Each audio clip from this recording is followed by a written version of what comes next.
Sveikučiai! Šiandien gaminsiu savo mėgstamiausią šoninę, kuri tiesiog tirpsta burnoje.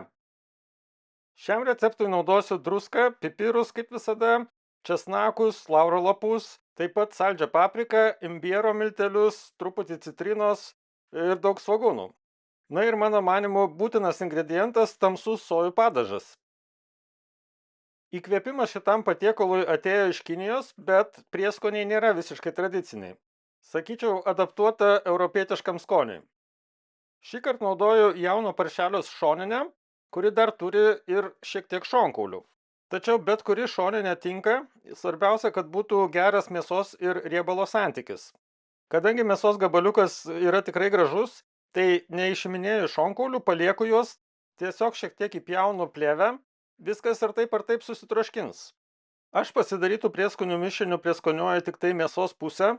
Galima aišku prieskoniuoti ir odą, bet ant jos vis tiek viskas nesilaikys, o kepimo metu aš tą kepsnį vis tiek vartysiu ir jisai gaus pakankamai skonio iš pačio padažo. Beje, atkreipiu dėmesį, kad druskos nereikėtų padauginti. Jos papildomai dar yra sojų padaže. Kuriu kepsninę ir leidžiu jai įšilti, tai temperatūra turėtų būti apie 140-150 laipsnių, bet priklauso nuo virimo. Kol kaista kepsninė, susipjaustau svogūnus, tai jų reikia labai nemažai, kad gautųsi toks visas ištisas sluoksnis, ant kurio bus dedama mėsa. Taip pat dedu česnakus. Česnakus galima susmulkinti, aš juos tiesiog truputį sutraiškiau, bet galima supjaustyti ir gabaliukais. Kadangi man patinka aštrus skonis, tai aš dar dedu papildomai aštrių pipiriukų, bet galima dėti čili pipirus, galima jų apskritai nedėti. Kas turbūt yra kitaip, ką darau aš, tai dedu ir lauro lapus ir dedu citrinas.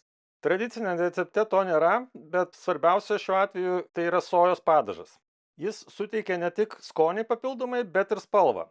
Taip pat dar dedu ir austrių padažo, taip vadinamo, jo galima ir nedėti, galima tiesiog daugiau įpilti sojos. Ant to daržovių pagrindo dedu mėsos gabalą, oda į apačią ir pridedu dar daržovių sultinio. Jo daug pridėti nereikia, mėsa neturi būti apsemta, užtenka, kad jinai būtų maždaug apsemta per pusę. Jeigu troškinimo metu daug skysčio išgaruoja, jo galima papildyti. Kai jau kepsninė įkaista, tai dedu rūkinimui medienos pagaliuką, galima nedėti, bet suteikia papildomai skonio ir kvapo, ir dedu mėsą troškintis.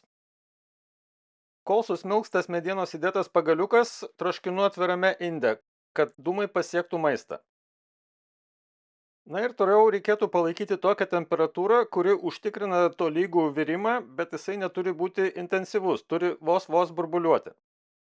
Praėjus kokiai valandai jau galima pasižiūrėti, kaip ta mėsa troškinasi ir ją tiesiog apversti, kad gautų šilumos ir iš apačios daugiau ir rūkinimo daugiau jau nebereikia, tai tiesiog pamatuoju temperatūrą ir apverčiu toliau troškintis. Visas troškinimo procesas tokiam gabalui mėsos užtrunka apie 3 valandas, tai gali būti šiek tiek greičiau, gali būti šiek tiek lėčiau, bet reikia laiko, kad išsilydytų riebalas ir mėsa pilnai išsitroškintų ir oda pilnai išsitroškintų. Todėl reikia minimalaus virimo. Kad šoninė būtų minkšta, tiesiog tirpstanti burnoje, turėtų jos vidinė temperatūra pasiekti virš 92 laipsnių, tai apie 94-95 kokius galutinę, bet kad jinai dar nebūtų visiškai suvirusi.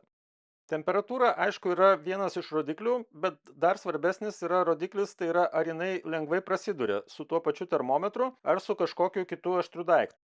Kol pasieks savo tą reikiamą būseną, galima tą mėsą apversti ir kelis kartus. Kadangi virimas buvo pakankamai lėtas, tai man šiuo atveju skysčio nereikėjo pripilti papildomai. Tai yra gerai dėl to, kad daliai drėgmės išgaravus, jo koncentracija padidėja, jisai pasidaro toks klampesnis ir aš tą skystį paskui panaudosiu kaip padažą. Galima bus jau užsidėti tiek, kiek norisi ant jau iškeptos mėsos. Žodžiu, pavartydamas mėsą, tiesiog ją troškinu tol, kol jinai pasidaro minkšta ir oda visiškai suminkštėja, pati mėsa jinai neišdžiūna taip troškinant, kadangi yra skysčio. Nuėmus šoninę, iš esmės galima pasidaryti dar tą padažą tirštesnį. Reikėtų paragauti, ar jame netrūksta kokių nors prieskonių, ar tinka skonis, ne per saldu, ne per rūgštu. Aš šiuo atveju dar pridedu šiek tiek rudo cukraus, nes man atrodo, kad jo truputėlį reikia. Kol išimta mėsa tiesiog ilsisi kambario temperatūroje, dar papildomai pakaitinu tą padažą su cukrum, kad jis pilnai ištirptų ir tuo pačiu dar išsigarina dar dalis drėgmės, tai padažas tampa tirštesnis. Galima, aišku, ten daug to cukraus dėti, kad jisai būtų iš viso tirštos konsistencijos. Galima tą konsistenciją dar pagerinti, pavyzdžiui, pridedant truputėlį krakmolo su vandeniu, bet tai nėra būtina. Toliau viską nukošiu naudodamas sietelį, nes daržovės yra man šiuo atveju nereikalingos, reikalinga tik tai sunka, kuri lieka. Ir to padažo galima naudoti tiek, kiek jums patinka. Tai jeigu apskritai nepatinka, galite iš viso nedėti, bet tai suteikia tiek geresnį ir vaizdą, tiek ir papildomai daug turi skonio. Iš visų šoninės kepimo variantų šitas yra vienas iš geriausių man ir tikrai labai skanu, turi tokią labai įdomią tekstūrą, nes praktiškai ištirpsta burnoj valgant ir turi daug skonio. O prieskonius galima pritaikyti pagal savo norus ir nebūtina viską dėti. Tai labai rekomenduoju išbandyti ir tokį šoninės kepimo variantą. Skanaus ir iki kito karto.